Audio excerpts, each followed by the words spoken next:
Marketing funnels सुनने में थोड़ा सा टेक्निकल सा लगता है ना, लेकिन असल में ये इतना सादा कॉन्सेप्ट है कि हम सब रोजाना उसका हिस्सा बनते हैं, शायद पता भी नहीं चलता। चलें इसको आसान लफ्जों में मिलके समझते हैं। चलें इसको ना एक बिल्कुल आम सी मिसाल से समझते हैं। फर्ज करें घर के पास एक नई फूड शॉप खुली है। पहले दिन क्या होगा, बस नज़र पड़ेगी, ठीक है। फिर उनका कोई बंदा एक पैम्फलेट दे देता है जिस पे लिखा है 30% ऑफ। अब डिस्काउंट है तो ट्राई करना तो बनता है। अगर खाना अच्छा लगा तो क्या होगा, अगली बार भी वहीं जाएंगे, फिर उसके बाद भी, और बस बन गए उनके पक्के कस्टमर। यही जो पूरा सफ़र है ना, एक अनजान शख्स से एक लॉयल कस्टमर बनने तक का, इसी को मार्केटिंग की दुनिया में फनल कहते हैं। तो आज हम इस फनल के सफ़र को 4 हिस्सों में देखेंगे। सबसे पहले अवेयरनेस, यानी लोगों को बताना कि हम हैं। फिर डेटा कलेक्शन, मतलब उनसे कनेक्ट करना।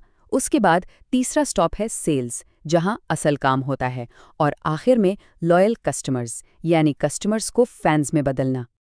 और हाँ, एक चीज़ हमेशा याद रखनी है, शुरू में ना सिंपल फनल्स ही बेस्ट होते हैं। उसको अजीबोगरीब या कॉम्प्लिकेटेड बनाने की बिल्कुल ज़रूरत नहीं। बस उसके जो बुनियादी असूल है ना, उन पर फोकस करना है, और वो ही सबसे अहम है। चलें फिर शुरू करते हैं। पहला स्टॉप अवेयरनेस। इसको कहते हैं टॉप ऑफ द फनल। इसको ऐसे समझे जैसे एक जाल फेंक रहे हैं, एक बहुत बड़ा जाल, ताकि ज़्यादा से ज़्यादा लोगों तक अपनी बात पहुंचा सकें। इस स्टेज पर गोल सेल्स करना बिल्कुल नहीं है, सिर्फ एक ही मकसद है, लोगों को बताना कि हैं, हम यहाँ हैं, हमारा ब्रांड एग्जिस्ट करता है। बस एक हेलो कहना है और कुछ नहीं। लेकिन सवाल ये है कि ये करें कैसे? इसके लिए ऐसे एड्स चलाए जाते हैं जो लोगों की अटेंशन ग्रैब करें, जैसे कोई मज़े की वीडियो या कोई फनी सा मीम, या फिर यूज़र जनरेटेड कंटेंट, यानी लोगों का अपना बनाया हुआ कंटेंट। इन सब चीज़ों का फ़ायदा ये है कि लोगों को ये नहीं लगता कि उन्हें कुछ बेचा जा रहा है, और वो ब्रांड से कनेक्ट कर जाते हैं। और बस यहीं से फनल का जादू शुरू होता है। एक मिसाल लेते हैं। मान लें कि ऐड 1 लाख लोगों ने देखा। अब क्या सबके सब आगे आएंगे? बिल्कुल नहीं। उनमें से हो सकता है सिर्फ 3000 लोग ही उस पर कोई एक्शन ले, जैसे लाइक कर दिया, कमेंट कर दिया, या लिंक पे क्लिक कर दिया। यही जो 3000 लोग हैं ना, यही असल में पोटेंशियल कस्टमर्स हैं। लो जी, फनल ने अपना पहला फिल्टर लगा दिया। ओके, तो अब कुछ लोगों की अटेंशन तो मिल गई। अब क्या? अब आती है फनल की अगली स्टेज, इसका दरमियानी हिस्सा, डेटा कलेक्शन।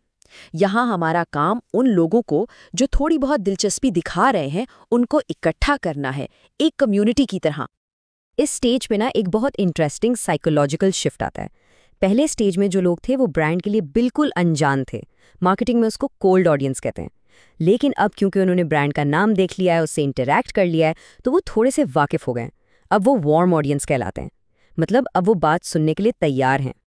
तो इस स्टेज का मकसद उन्हीं वार्म लोगों से कॉन्टैक्ट डिटेल्स लेना है। और इसका सबसे आसान तरीका क्या है?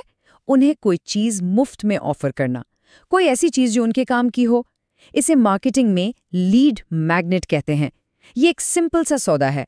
हम उन्हें वैल्यू देते हैं और बदले में वो अपना ईमेल या फ़ोन नंबर दे देते हैं। और ये लीड मैग्नेट कुछ भी हो सकता है, बस बिजनेस से रिलेवेंट होना चाहिए। फॉर एग्जाम्पल, अगर कोई सर्विस बेस्ड बिजनेस है तो एक फ्री वेबिनार या ई बुक ऑफर की जा सकती है। प्रोडक्ट बेचने वाले फ्री ट्रायल या डिस्काउंट कूपन दे सकते हैं। और अगर रियल एस्टेट का काम है तो लोकल एरिया के नए प्रोजेक्ट्स की एक एक्सक्लूसिव लिस्ट बहुत काम आती है। अच्छा जी, तो अब हम पहुंच गए हैं फनल के उस हिस्से में जहां असल एक्शन होता है। तीसरा स्टॉप सेल्स। इसको बॉटम ऑफ द फनल भी कहते हैं। ये फनल का सबसे निचला, सबसे तंग हिस्सा है, और यहाँ मकसद उन लोगों को कस्टमर्स में बदलना है जिन्होंने हम पे थोड़ा बहुत ट्रस्ट दिखाया है। तो याद है वो वार्म ऑडियंस जिन लोगों ने अपना ईमेल दिया था?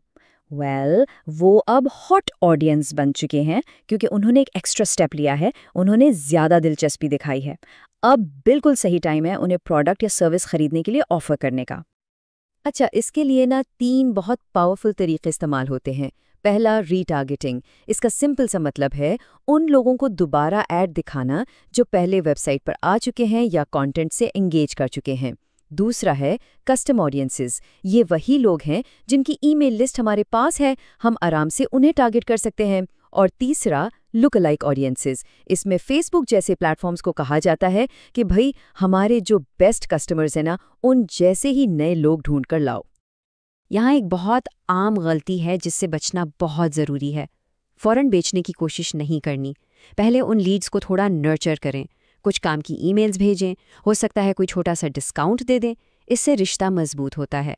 जब वो ट्रस्ट करने लगें तब जाकर सेल्स की ऑफ़र दें। उस वक्त वो खरीदने के लिए ज़्यादा तैयार होंगे। चलें जी, सेल हो गई, मुबारक हो। लेकिन क्या काम यहाँ ख़त्म हो गया? बिल्कुल भी नहीं। असल में यही वो सवाल है जो हमें इस सफ़र के आखिरी और शायद सबसे इम्पोर्टेंट हिस्से की तरफ ले जाता है। तो हमारा आखिरी स्टॉप है लॉयल्टी। यहाँ गोल सिर्फ कस्टमर बनाना नहीं है, बल्कि ऐसे फैंस बनाना है जो ब्रांड के एम्बेसडर बन जाएं, जो खुद दूसरों को बताएं कि ये ब्रांड कितना अच्छा है। और ये होता कैसे है? सिंपल है। उन्हें स्पेशल फील करवाकर, उन्हें कोई एक्सक्लूसिव मेंबरशिप ऑफर करें, पर्सनलाइज्ड डिस्काउंट कूपन्स भेजें, नई चीज़ों के बारे में सबसे पहले उन्हें बताएं। यही छोटी छोटी चीज़ें हैं जो एक स्ट्रॉन्ग इमोशनल कनेक्शन बनाती हैं और लोग बार बार वापस आते हैं। लेकिन एक बात, एक बहुत ज़रूरी बात, ये सब कुछ तभी काम करता है जब असल प्रोडक्ट या सर्विस में दम हो। अगर कस्टमर पहली खरीदारी से ही खुश नहीं है तो वो कभी लॉयल नहीं बनेगा। तो बेहतरीन क्वालिटी की तो कोई रिप्लेसमेंट है ही नहीं। तो आइए इस पूरे सफ़र को जल्दी से रिकैप करते हैं। Step 1, awareness. लोगों को बताएं कि आप एग्जिस्ट करते हैं। Step 2, data collection. उन्हें कोई फ्री भी देकर उनका कॉन्टैक्ट लें। Step 3, sales. उन वार्म लीड्स को टारगेट करके उन्हें कस्टमर बनाएं।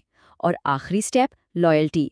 उन कस्टमर्स को इतना खुश रखें कि वो फैंस बन जाएं। तो अब आखिर में एक सवाल, अगर आज ही अपना फनल शुरू करना हो तो वो ऐसी कौन सी एक सादा सी लेकिन काम की चीज़ हो सकती है जो लोगों को मुफ्त में दी जा सकती है? ज़रा सोचिए, क्योंकि इस सवाल का जवाब ही इस सफ़र का पहला कदम है।